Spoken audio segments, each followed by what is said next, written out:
de Dios. Vers. 1 a 4. 1,1 Dios nunca se le había revelado a Isaías de esta forma. Vi yo al Señor. 1,2 Lo que vivió le afectó profundamente. Era una realidad que él ignoraba por completo. 1,3 Dios le reveló a Isaías. 1,3. 1 Su autoridad sentado sobre un trono. 1,3. 2 Su grandeza, sus faldas llenaban el templo. 1,3. 3 Su dominio, había serafines. 1,3. 4 Su santidad, santo, santo, santo. 1,3. 5 Su poder. Los quiciales de las puertas se estremecieron. 1,4 Ese Dios omnipotente entraba en contacto con un hombre lleno de limitaciones. Seguramente Isaías nunca imaginó vivir algo así. 1,5 Esto es lo que ocurre cuando tenemos un encuentro con Dios. Nos damos cuenta de su grandeza y de nuestra pequeñez. A través de la palabra que se nos comparte, de la ministración, y la obra de su Espíritu en nuestro corazón, Dios se nos revela. 1,6 Isaías necesita esta revelación de la realidad de Dios para dejarse ministrar y para poder cumplir luego el propósito que Dios tenía para su vida. 1,7 Todo en la vida comienza cuando tenemos un verdadero encuentro con Dios. 2. En esa cita, ISAIASDSCVRIO la realidad de sí mismo. Vers. 5 a 7. 2,1 Isaías no solo necesitaba conocer a Dios, necesitaba conocerse a sí mismo. A veces esto es más difícil. 2,2 Todos llevamos en nosotros culpas y pecados. El problema es que no los vemos. Por eso muchas veces ante la angustia que no tiene una razón clara, no sabemos cómo combatirla. Solo se puede descubrir quién es uno cuando se tiene un encuentro con Dios. Eso es lo que le ocurrió a Isaías. 2,3 Lo mismo le ocurrió a Pedro cuando estaba en la barca con Jesús. Al ver el poder de Dios manifestado en la pesca milagrosa, cayó de rodillas reconociendo que era pecador. 2,4 Isaías se vio a sí mismo de un modo en el que nunca se había visto. No solo esto, también vio la maldad de quienes le rodeaban. 2,5 Al verse a sí mismo, su primera reacción fue tener miedo. Se asustó de sí mismo. Y se asustó por estar delante de Dios. 2,6 Hasta que no se vio a sí mismo no descubrió su gran necesidad. Dios espera que cada uno de nosotros se arrepienta y se acerque a Cristo para recibir perdón y limpieza. 2,7 Dios se ocupó de sanar su corazón y de limpiar su pecado. El ángel con el carbón encendido logró dos cosas maravillosas. Quitó la culpa y perdonó el pecado.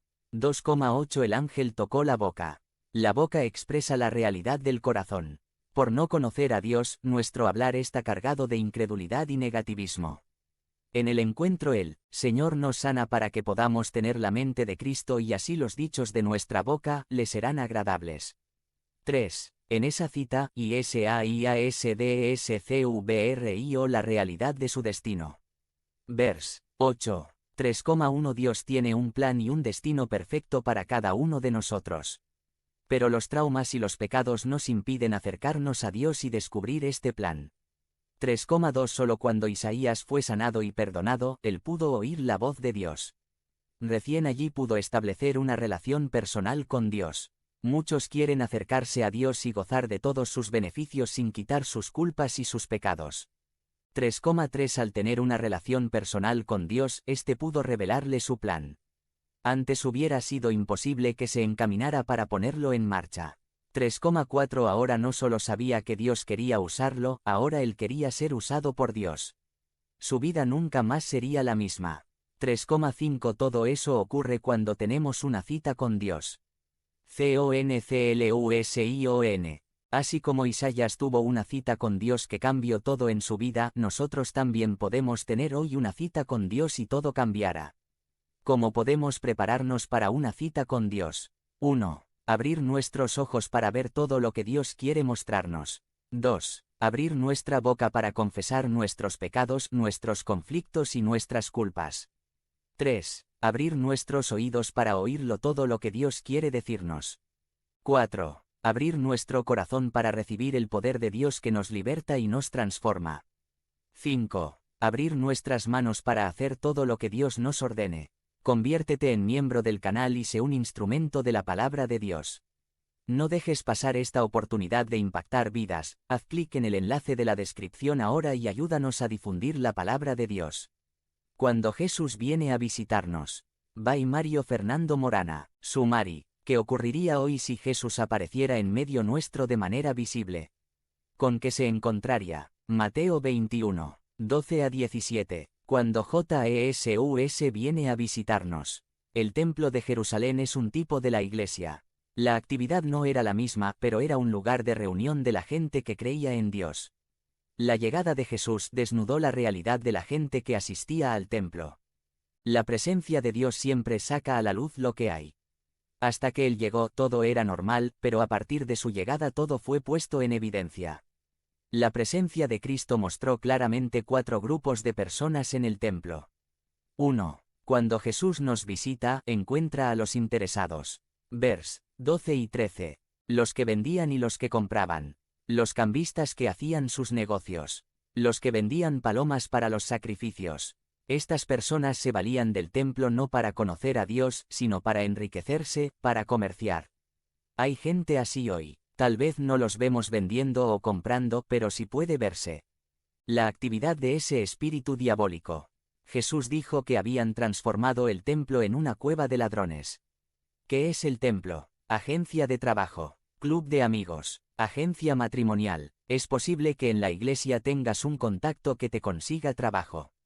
Es posible que, en la iglesia conozcas con quién te casarás. Es posible y deseable que en la iglesia hagas buenos amigos. Pero el templo debe ser casa de oración. El templo es el lugar donde venimos a adorar a Dios, a conocerle más y a bendecir a otras personas. El templo es un lugar donde la gente es transformada. Y esa es la primer prioridad. 2. Cuando Jesús nos visita, encuentra a los necesitados. Vers. 15. Allí había ciegos, cojos, gente enferma que esperaba la misericordia de Dios. Jesús tenía algo para ellos. Ellos vinieron no para comerciar, sino a buscarle y Jesús los sanó. Dios quiere bendecirte, quiere sanarte. 3. Cuando Jesús nos visita, encuentra a los acostumbrados. Vers. 15. Acostumbrados al culto, acostumbrados a la religión, gente que perdió la pasión, gente que dejó de sorprenderse. Venir al templo para ellos es un mero deber, es una tradición.